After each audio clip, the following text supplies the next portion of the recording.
Hi, I'm Jeff Sasagawa, Director of Products at SlingStudio. I'd like to thank you all for joining us for our third SlingCast episode.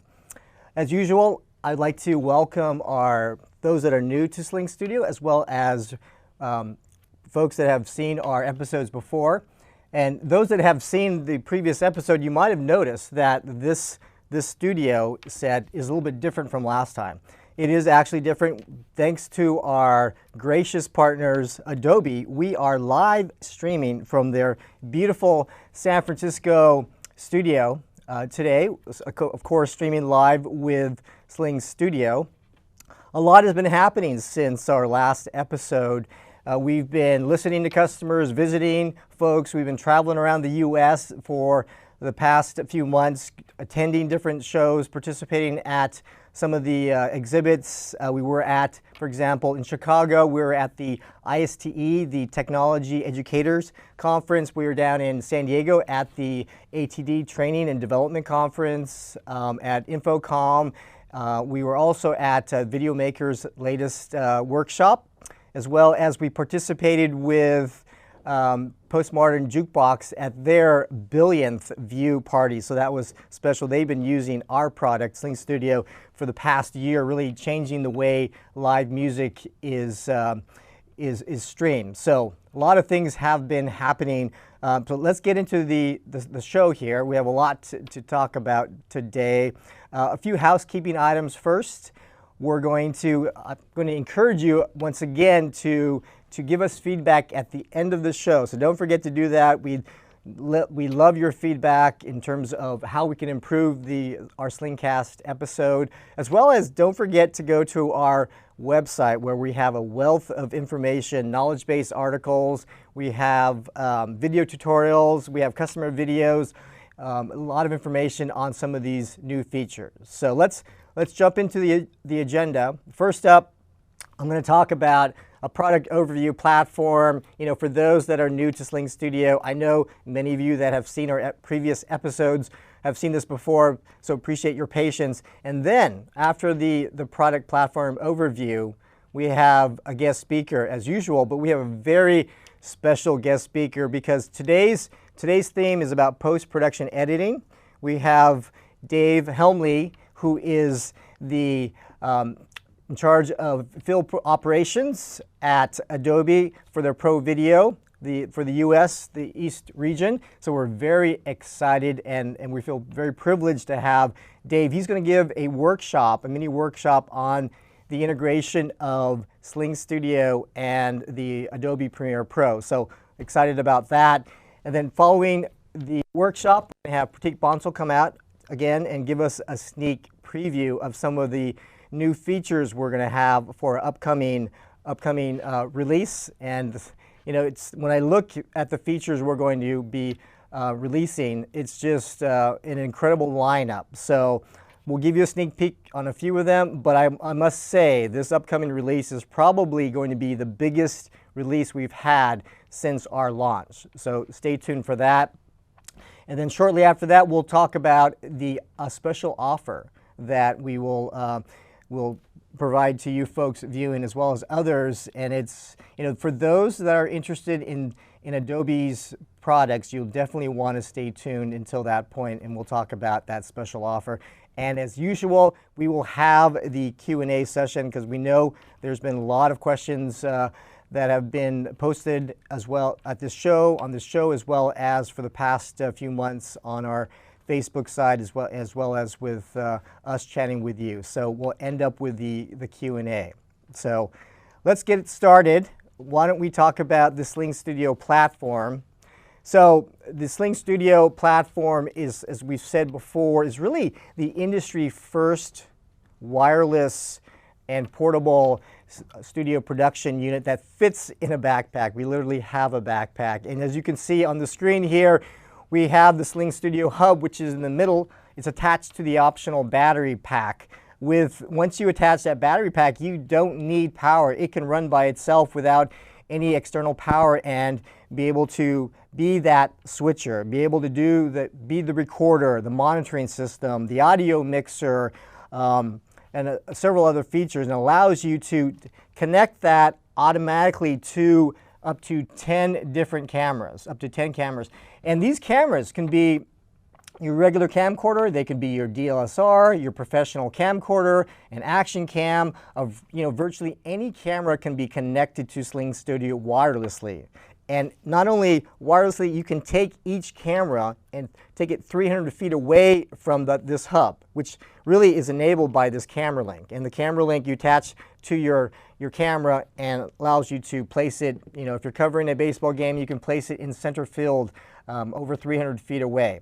And of course, if you want to have some B-roll, if you want to just use your phones, you can use virtually any iOS or Android phone to be able to, as a video source. And you have also the option of an HDMI in and an HDMI out for monitoring. And then for storage, you can use an SD card, there's an SD card connector in the box, or with a USB-C adapter, you can connect a USB 3.0 drive. So terabytes of storage available, and you can store all of your ISOs and your program files and audio files on that one single source. And so therefore, for post-production, as I mentioned before in the shows, we partnered with Adobe for Premiere Pro as well as with Apple on Final Cut. And by having all the files and the program files on one storage device, it makes it that much easier. And in Dave's workshop, the mini workshop today, we'll talk about that whole workflow with SlingStudio and the Premiere Pro.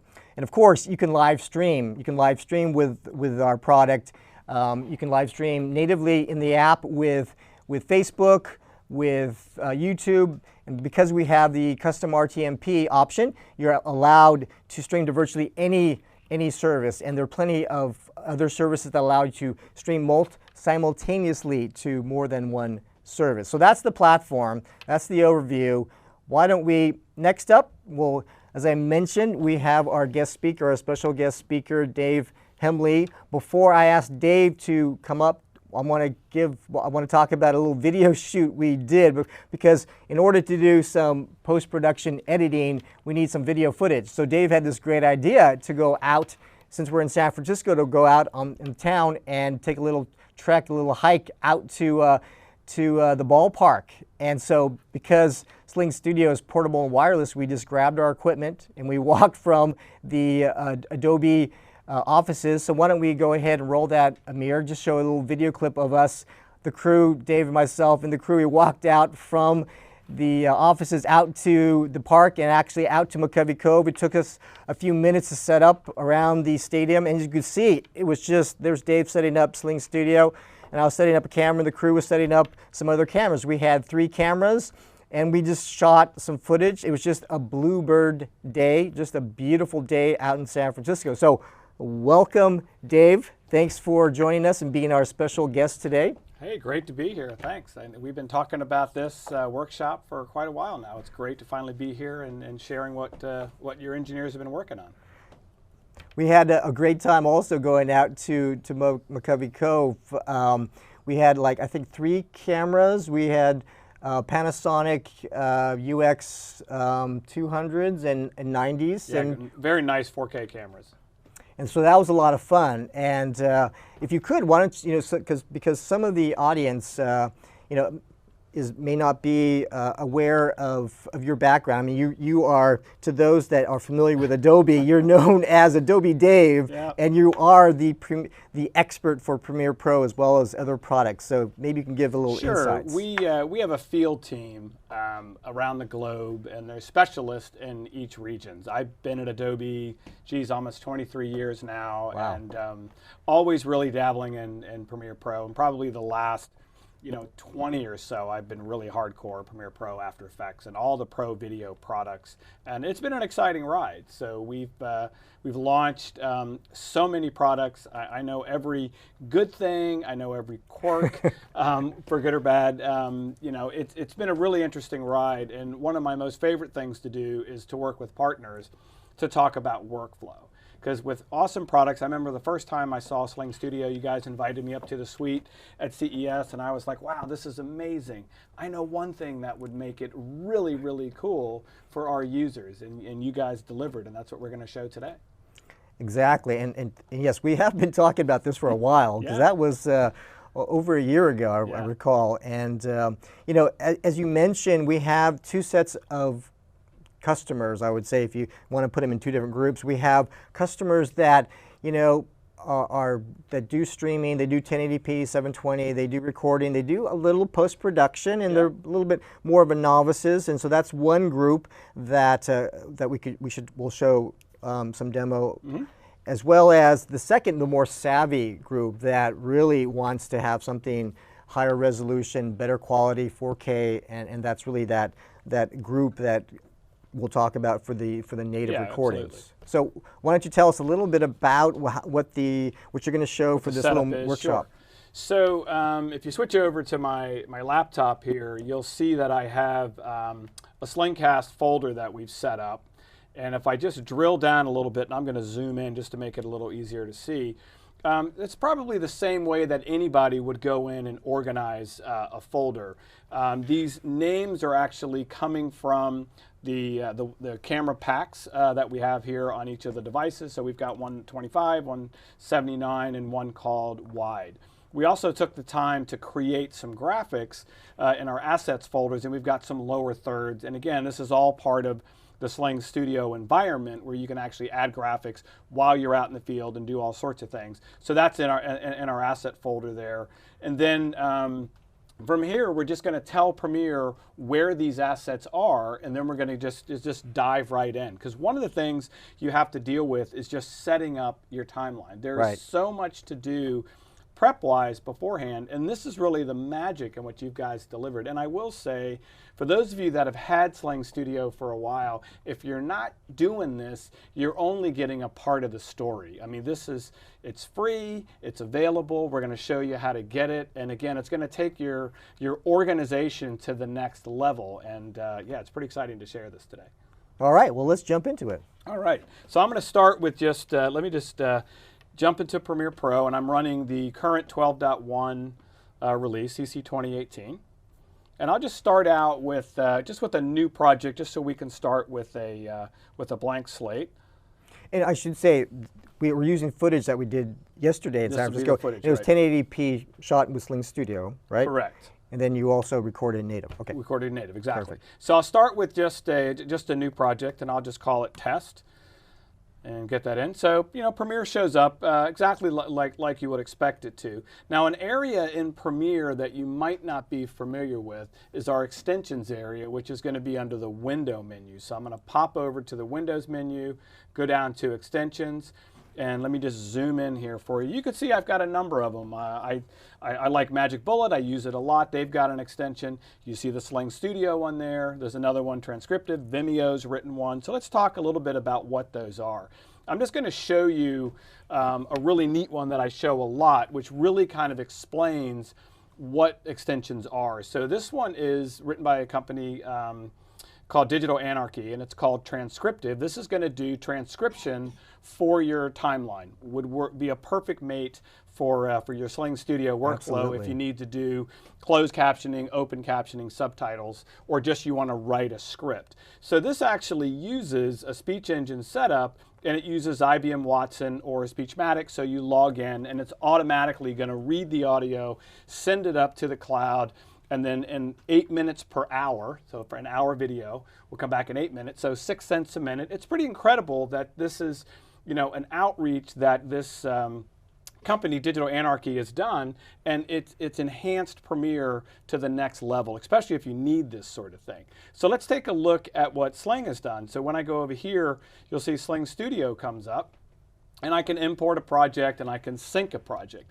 Now, before I jump into here, I'm going to just point to where you can go to get this. So under the window, you'll see Find Extensions on Adobe Exchange. So I'm going to click over here.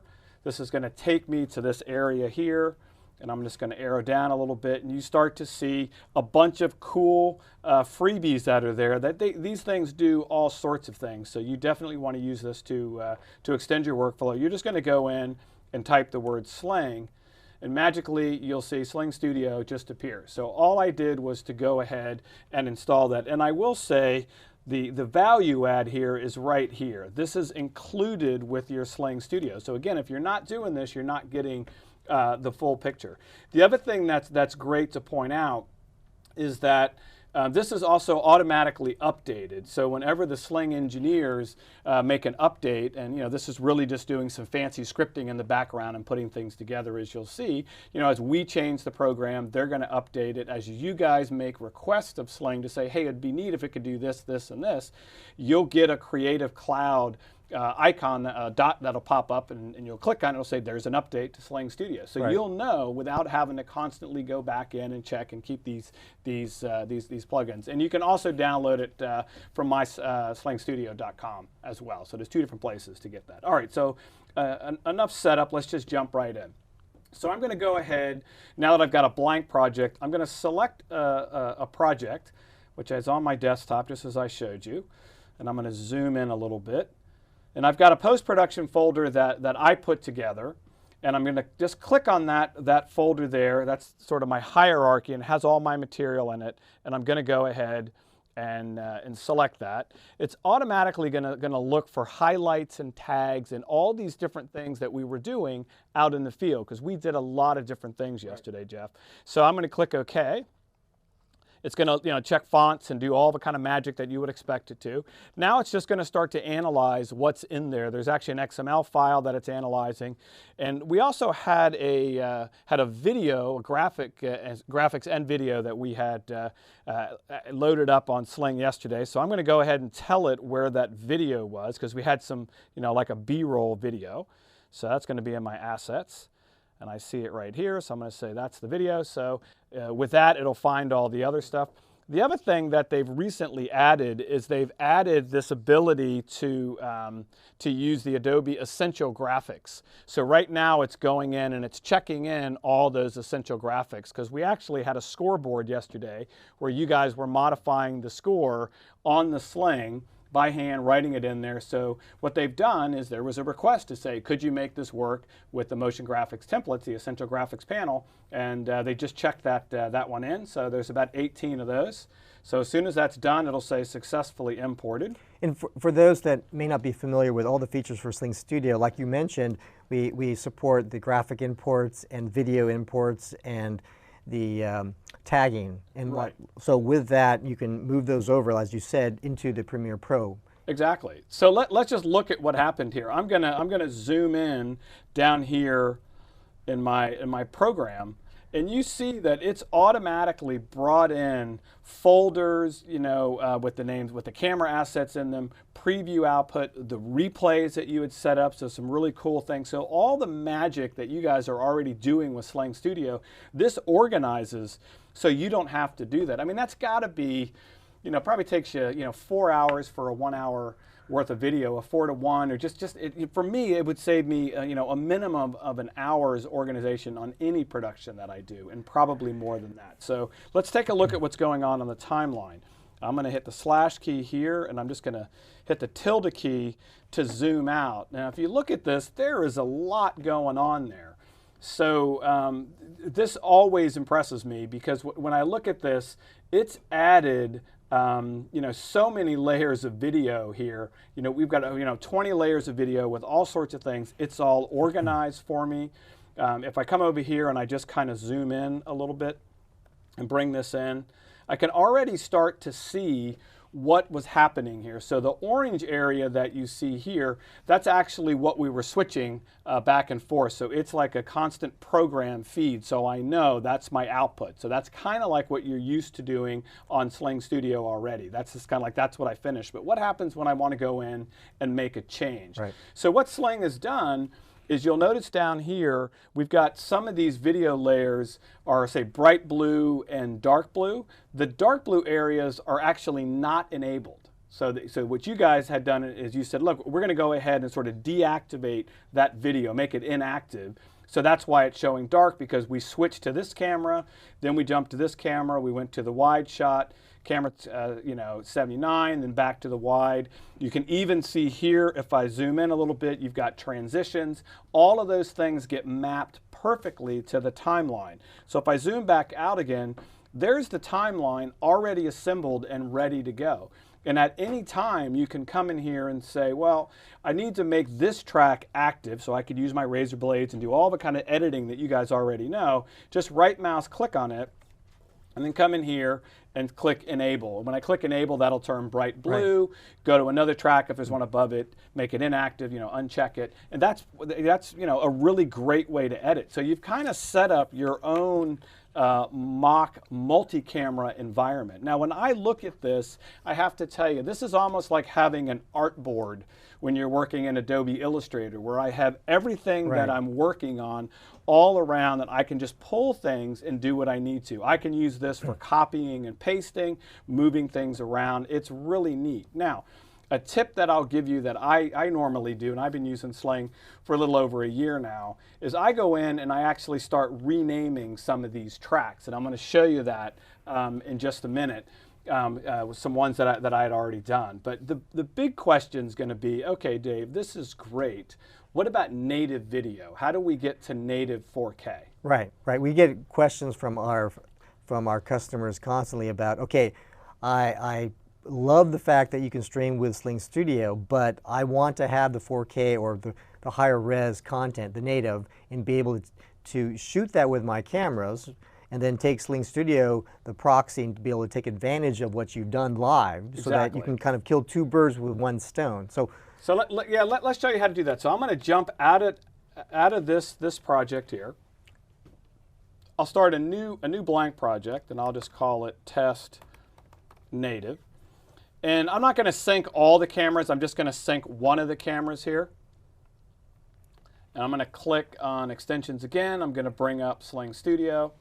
And this time, instead of just going through the normal workflow, this workflow down here where I want to sync the project, so I have my Sling 1080 media that was being fed from the camera links. Now I want to remove those camera cards, which we've already done, copy those in that folder. So Sling is actually going to help us and sync this through their own technology. They're going to sync the 1080 with the 4K by listening to the audio track and then putting that there. It works fantastic. So I'm going to click Sync Project. And it's a very similar workflow with one extra step. So I'm going to click on that hierarchy folder. Remember, just to help you guys out, this post-production demo is going to be the name of the production that you put on the Sling. So you've got that. And then you just go ahead and in each one of these folders here, I've got all of the native media for the 4K that I shot. So, or our team shot. So I'm going to click Open again. It's going to say Highlights and Tags. So I click on that. Now, what's different here? This again is pretty amazing. It went out and it knows each of the names of the camera links, 79 wide and 25. And now what it wants us to do is to go ahead and just point it and tell it where is that media. So I'm going to just grab this camera 29 or 79, and I'm going to come down here, go back to SlingCast. I'm going to zoom in a little bit, go down to 79.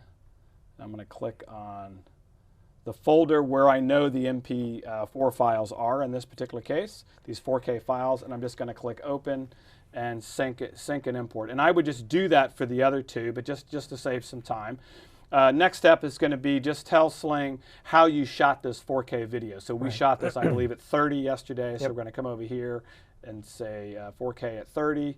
And click OK. Now it's going through the synchronization. It's very similar to what it did before, except it's going to give me access to both of those clips, and it's going to name them appropriately on the timeline.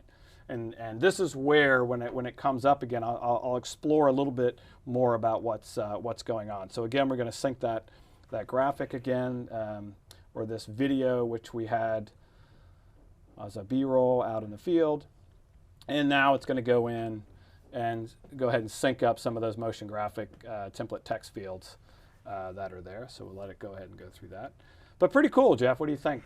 So, I mean, this is great. Like I said, the customers just love to be able to now take their 4K content and have a live cut, just by doing the switching for their streaming. So, what other, so you said it saves hours for the importing and for setup. Now, when you unless you're lucky, by the way, to have an assistant or an intern, yes. which I'm sure most of our audience wishes they had extra hands. Yes. So besides the saving on the setup, this also saves you hours of time because now it allows you to just swap them out. Yeah, exactly. Okay. So are there other features that you find within this proxy that allow you, I mean, what are your favorite parts of the proxy portion? Well, I mean, to me, just that everything is in one place, as I said before. I mean, you can see what's happening, you know, on the timeline as I start to zoom in, and I'll just zoom in one here. Now that we have this live again, here's camera 79. This is the normal 1080 stream coming from the Sling. Right. That's the one that we always know. But the extra piece is I've got this native cam link, and they're automatically paired, and it really works fantastic, and they're right in sync. And the other thing is this is a 4K sequence, so we use the magic of the you know, Adobe scaling engine to scale that 1080 up to 4K, so I'm always ensured how I'm dealing with 4K. However, what I was saying before is this gets a little confusing when you have, you know, all this media and things going on the timeline. When I come over here, I don't want to see video 10, I want to know what's the native. So I actually go in and I right mouse click and I rename those tracks as part of my setup. Right. That's really the only thing I have to do is just tell it, and I just read the, you know, the name of the file, and it'll tell me what's what. So I've already done that. So let me close this project out and just bring in one that has those label names on it, so you guys don't have to sit there and watch me type those in. So now I'm going to just bring this up full screen here, and I'm going to hold the Shift key, and I'm going to double click in this area here, and then zoom in and show you all the different areas. So let's just talk a little bit about this. You know, we've got a layer that shows the essential graphics text. I know right where to go to edit that. And if I zoom back out, you can see, you know, you guys have color coded these. You know, we've got the pink areas are going to be the graphics that are coming from the Sling, and also the graphics that I can edit. I've got my Sling program, which is what it says right here.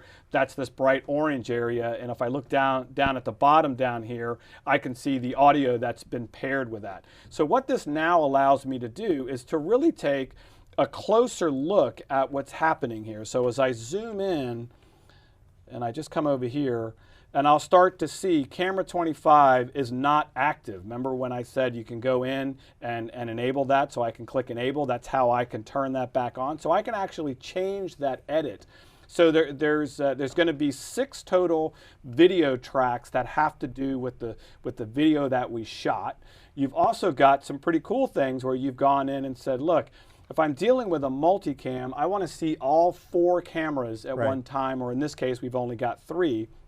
So I'm going to just double click here, and I'm going to throw this over here, and you'll see that the quad area is going to allow me to see everything that's going on in that particular area. So I can use that as a reference as I'm following along. And what's also cool is you guys throw that on the bottom track. So, you know, the way that I use it is to double click, throw it in the source monitor, and then I just look and see what's happening, because there might be a shot that I want to switch to, and then I just enable a track or disable a track. Right, and with SlingStudio, we allow you to record, like you're showing here, the program, the ISOs, as well as a quad track, which you showed just exactly. there. So program and quad and replay.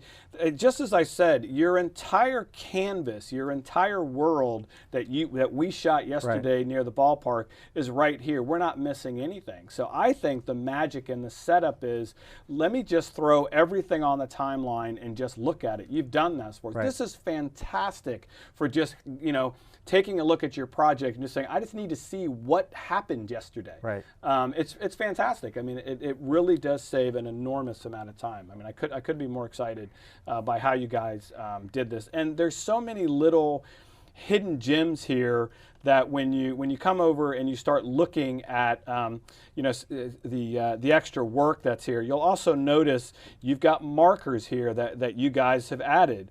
And if I come back out and I click here, and I bring up my markers tab down here, right here, click on a marker here's all the markers that you guys have put in there so I know where those replays are. Again, I didn't have to set up any of those. I don't have to go in and add each of those markers to go with the tags and things that you guys have done.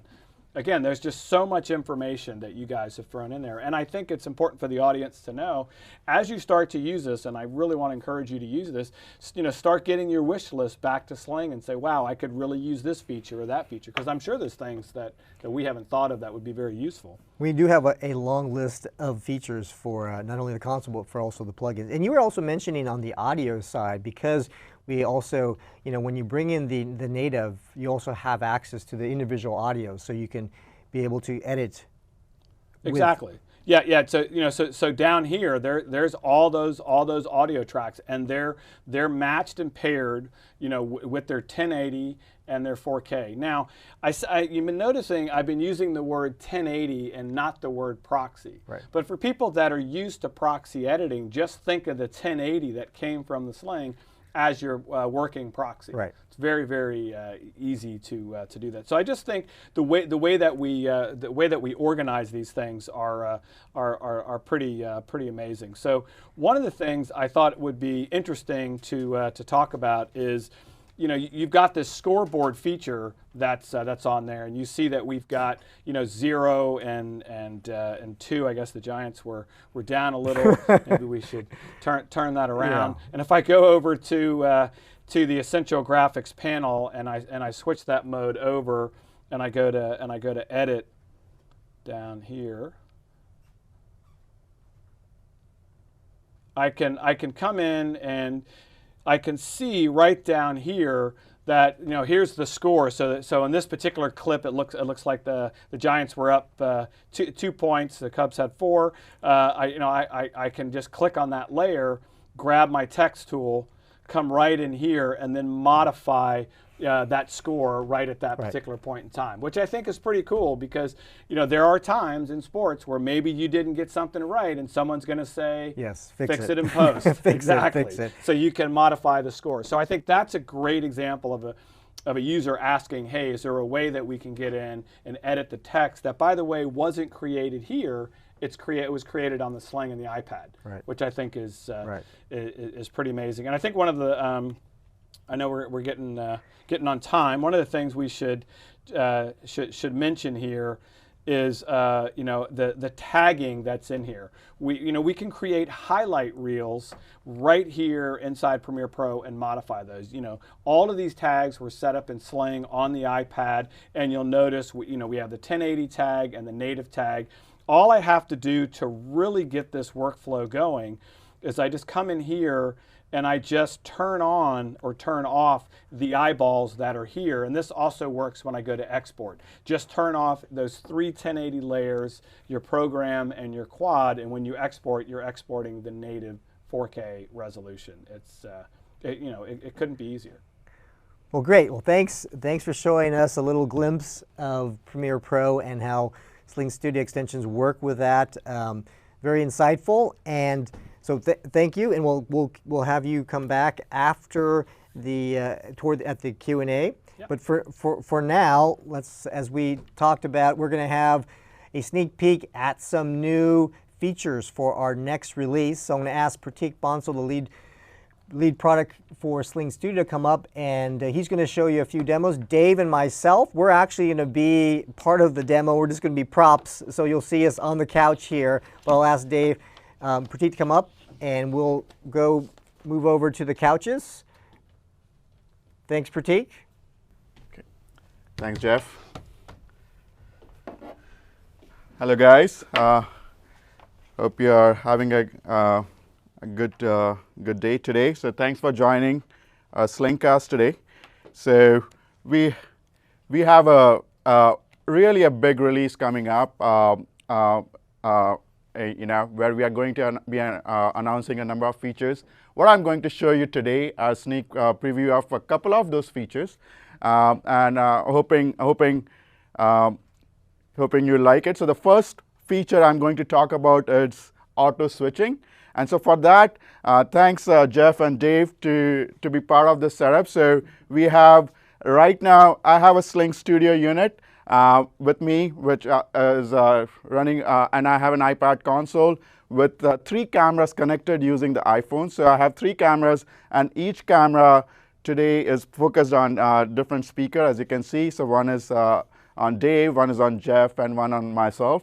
And so right now with this particular feature, we are going to be able to now auto switch. So right now, as you can see, today we allow dragging and dropping or single tap or double tap options to switch to preview or to program.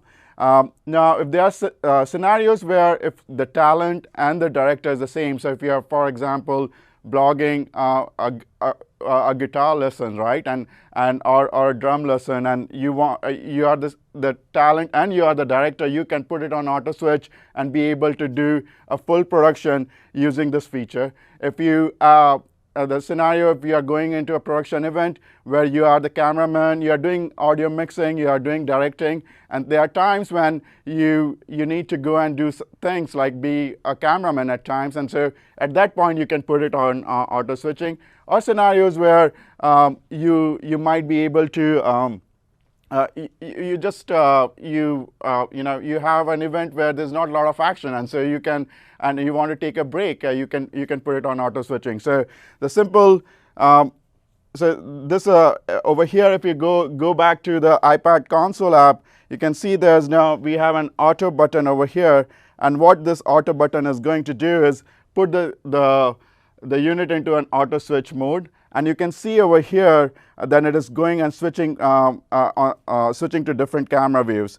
So it's right now on me, now going to Dave, and then going back to Jeff. So you can see you can switch between all these different camera angles, and then I can go and stop the auto switch. What are the different auto switch settings that we have? So one, you have a couple of you have few different options, right? Means what you can do in the auto switch settings. One is you can select the cameras that you want. As you can see, I have 3 cameras here, 3 iPhones.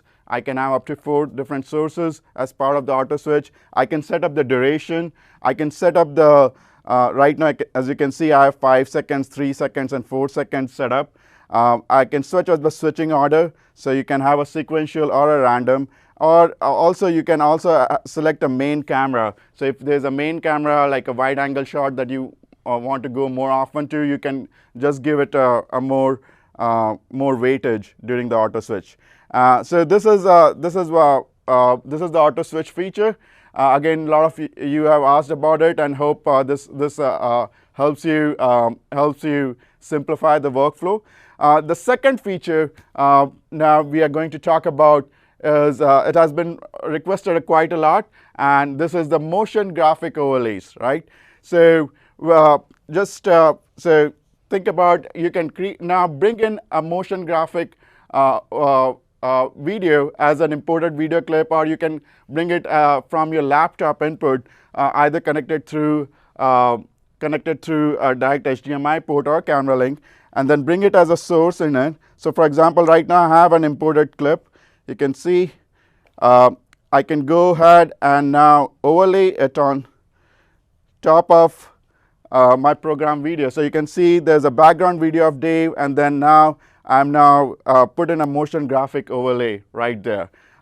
So you can bring it as a laptop input as well. So how you can create this motion graphic overlays? Adobe has a great tool called Adobe After Effects that you can use to create that.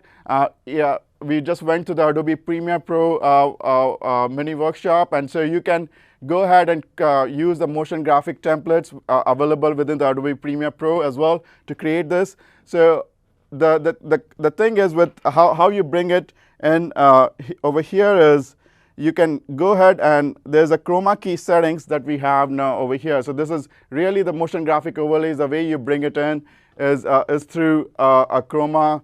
You have a background video. So over here, for example, I had the green background video, and then I just keyed out the green color, and then I had a few different setting options that will allow me to create a really good chroma.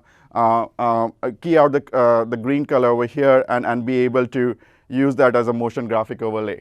Now the other question is, now I showed you this whole chroma key settings mode. Then the question is, what about, can I use this for my live camera sources? The answer is yes. So you can create scenarios like a weatherman, right, where you have the foreground as a live camera source and a background as a graphic or another source. You can do that using this chroma key feature as well. So you can, all these features going to be coming up in the upcoming release, and so please watch out for our announcement. If you are interested in testing out the beta release, I would recommend you to go to myslingstudio.com/help, and there is a link called Become a Beta Tester. So please go on there and sign up for this beta test, and we'd like to get your feedback about these features and the workflows and see how it works for you, and if there's areas we can improve upon further. Thank you so much, and with that, I give it back to Jeff. Thanks, Pratik. Those features, I mean, motion graphics people have been asking for almost a year, and chroma, as you mentioned, and the auto switch features, those are just some, I'm excited about those features, and I know our customers are going to love those features, and with wireless and portability, you add those features together, the use cases and the stories we'll hear from customers, once we release it, it's going to be a lot of fun. So thanks, Pratik. I'm excited about those. So next up, as I promised, we have the special offer.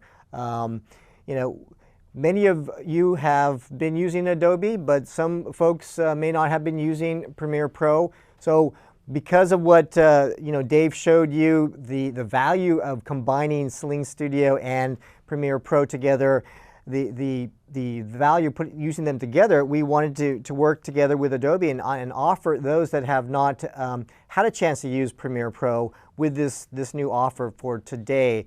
And we'll show it up on the screen here. So for example, for the Premiere Pro offer, we're offering 20% off, working with our gracious partners Adobe and with us SlingStudio, we're offering that 20% off and other discounts for these different Adobe products. And you can find the information on myslingstudio.com/Adobe. So please go ahead and check that out. I'm sure you will be pleased with checking out the different types of products from Adobe. So that's the offer. Please, I encourage you to take advantage of that. Next up, I'm going to bring Dave back on camera here. We're with Pratik. We're going to jump to our Q&A session. So I think we've already received a few questions already, and I think Pratik is monitoring them. So I'll just hand it off to Pratik to monitor this. Okay, sounds good. So we have quite a few questions that have came up. So I would like to start focus on the post-production related questions first. So Joe has a question about, does the Premiere Pro plugin import SlingStudio projects as multicam sequences now? So this is one of the questions that came from Joe. Dave, would you like to take this? Yeah, I mean, currently the way that you guys have implemented the feature, just to keep it simple, again, we kind of like that view where you have everything on the page, what I sort of call your video artboard, if you will. And you're using the enable checkbox on or off to turn those those videos on or off. So that is more or less your multicam setup. But I think if that's something where the users think it would be easier, multicam is essentially a nested sequence of the 3 layers. That might be something you guys might consider. I'm sure they're going to want both, because once they start using it the way you have it now, they might be like, wow, I kind of like having everything together, because it's a great way to get started. So okay, great. So the other question that we have heard about is what does it? So there are some new users out there. So what does it mean by native? So if we can just go back and refresh. Oh, sure. So, you know, when we look at the Sling, you know, as you said, you know, you've got your SD card that's in here. This is shooting currently 1080. Yeah. So that media is sort of, you know, that's what's produced. That's kind of like what's the native out of here, 1080. But what happens when you put camera cards in all these Panasonic cameras that you guys brought out yesterday, and you want to hit record on that, and we want to have, you know, use this as a proxy or as a 1080, maybe for social, and now I want to have my 4K. So we refer to it as native for the main reason is you're not limited to 4K with what you're editing on the timeline. You could be using a 6K camera, even something like a DJI drone, you know, Inspire 2 with the right camera on there delivering 6K. Well, I might want to be able to do that. And Premiere can currently do 16K by 10K, so that'll set us up for a little while. Okay. And it's not just limited to the, like you said, 4K. It could be if you're recording in your cameras, in the Panasonic cameras, we record in ProRes higher bit rates, higher than absolutely 30 megabits. That would also be considered native, but it's just you're going to have better quality. You're going to have you know, ProRes, Cineform, ProRes RAW, any sort of MXF file, which a lot of XAVC cameras. It is just the native camera, and we have to admit, I mean, these customers are buying these cameras to get the pure format that the camera manufacturer has made. So again, that's probably the easiest way to say native. It's native to that camera, and in a lot of cases, it's different for each camera. Got it. Thank you, Dave. Jeff. So, so there's one question that came from Ricardo over about why not make it possible to have 8 cameras at the same time in the preview, the view switcher. So yes, so currently both the iPad and the Mac console app today are limited to showing 4 cameras at a time on the preview, but you can bring in up to 10 cameras, and that those 6 cameras could be on standby, and they could be available through a simple drag and drop action today. We would like to get more of your more feedback from you on what your use case is. If you like more than 4 cameras. We have a feature request link on myslingstudio.com/help. So we'll encourage you to go there and put in your feature request with as many details as possible about your use case. That will help us prioritize the next set of features that will be coming up. So with that, going to the next question. Will has a question about, I have used SlingStudio as a recording hub while on set. Is there any way to remove the recording and audio delay so I can see everything on my iPad in real time? So currently, yes, you definitely see a delay from real time up to 1.5 to 2 seconds on the iPad or the Mac app. If you're taking a feed out of the HDMI output from SlingStudio, there's about a second delay. But all of those recordings are synchronized, both the audio and video are synchronized today. If you are looking at, I mean, this is one of the areas we continue to look into, and we'll like to get more of your feedback about how how you are using the SlingStudio. And this is one of the things we have done, for example, is the HDMI output port, right? We now have a HDMI pass-through mode available where you can have a 0 delay HDMI output from that, where you can bring in an HDMI camera that is directly connected to the SlingStudio unit over the, and that could be passed out at close to 0 delay through the HDMI output. But we continue to work on lower delay mode, so I will suggest to watch out for our upcoming releases and look, just keep an eye on that, and definitely sign up for our beta testing. And I would say, just to extend that point, for the HDMI out, like you said, we give the option to have one camera that's HDMI in. So the typical use cases at a house of worship, where they have displays in the sanctuary back in the back, so that folks can see live what is going on in the back of the sanctuary. And so with having an HDMI camera directly connected into SlingStudio, that output of HDMI out could be to those displays, and there's zero latency. So the folks that are viewing it can see the camera, for example, on the pastor or on the speaker or at the concert, but then you can independently switch and record the other cameras using SlingStudio. So. Okay, great. Thanks. So there's this other question. There are quite a few users who have asked about when will be the SlingStudio be available in Europe. So Jeff, you would like to take this? That's a good question. That's probably a fairly common request or question about support. We definitely are looking at the different areas, different regions, because we do actually have customers using the product. But for being able to purchase the product, we are continuing to look at, the use cases, feedback from folks, be able to prioritize it against our other features. So continue to please reach out to us, tell us about where you'd like to be able to purchase the product, and we'll continue to look at it, prioritize it, and make it available. And we've also got IBC coming up. So if these European users are planning to attend IBC, that'd be a great time to interact with you guys as well as Adobe. Yes, definitely. Coming up in September. Good point. Perfect. So Marcus had a question about will there be a software solution for Windows computer too? So yes, currently today our console app works on iPad and Mac. We are again investigating this. Please go ahead and put up a feature request. Go to the feature request link and put in your request. Do note that the Adobe plugins that we have do work on Windows. So yeah, if you are looking at using the Adobe Premiere plugin, they should work both on Windows and Mac.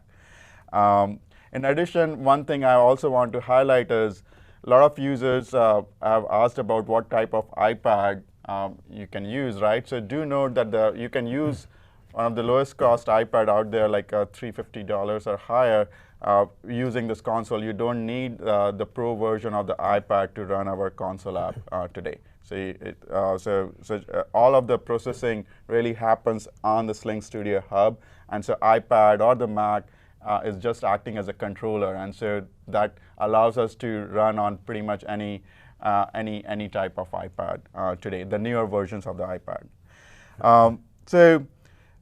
The other question I have seen is please explain the support for PTZ cameras. How does it work? And so Marcus again has this question about and what are the supported features.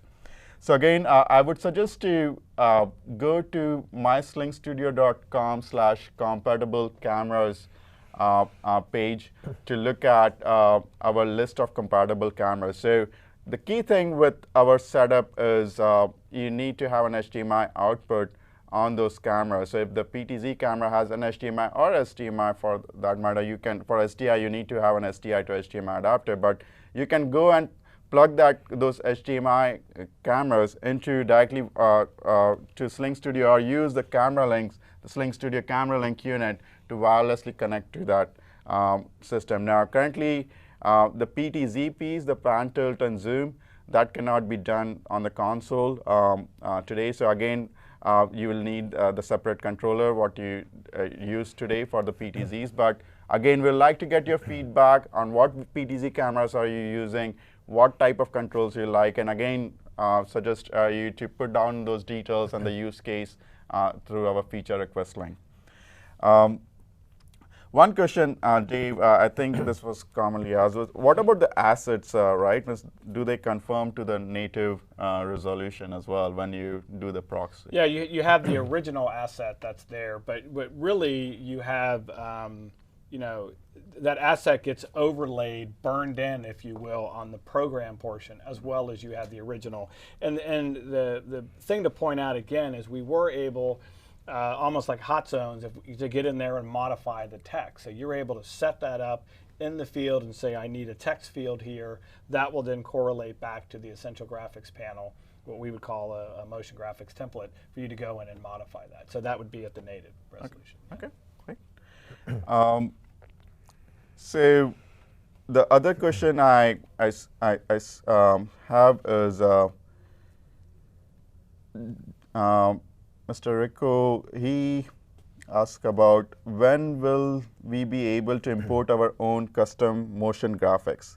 So yes, with this new release that we just talked about, we gave a sneak preview. Yes, you can bring